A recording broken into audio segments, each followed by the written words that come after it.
the values that define us. So just as I will take this case to Congress, I will also deliver this message to the world.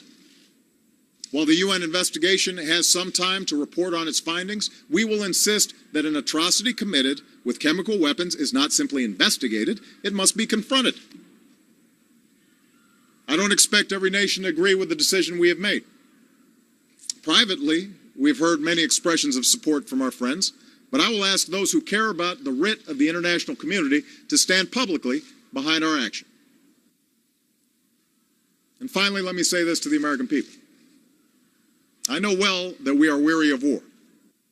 We've ended one war in Iraq, we're ending another in Afghanistan, and the American people have the good sense to know we cannot resolve the underlying conflict in Syria with our military.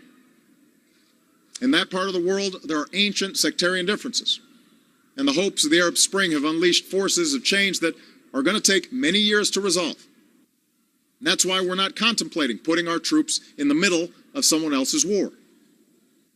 Instead, we'll continue to support the Syrian people through our pressure on the Assad regime, our commitment to the opposition, our care for the displaced, and our pursuit of a political resolution that achieves a government that respects the dignity of its people.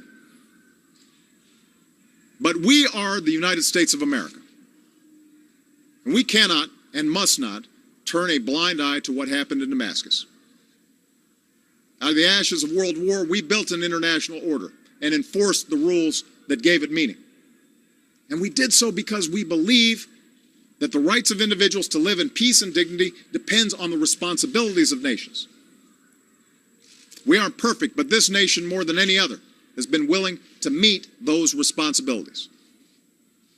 So to all members of Congress of both parties, I ask you to take this vote for our national security. I am looking forward to the debate.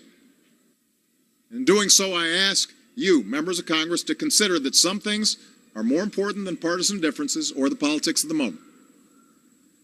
Ultimately, this is not about who occupies this office at any given time. It's about who we are as a country. I believe that the people's representatives must be invested in what America does abroad. And now's the time to show the world that America keeps our commitments. We do what we say, and we lead with the belief that right makes might, not the other way around. We all know there are no easy options, but I wasn't elected to avoid hard decisions, and neither were the members of the House and the Senate. I've told you what I believe, that our security and our values demand that we cannot turn away from the massacre of countless civilians with chemical weapons. And our democracy is stronger when the president and the people's representatives stand together. I'm ready to act in the face of this outrage.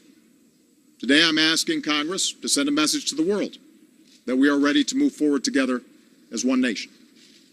Thanks very much. Will you forgo a strike if Congress disapproves?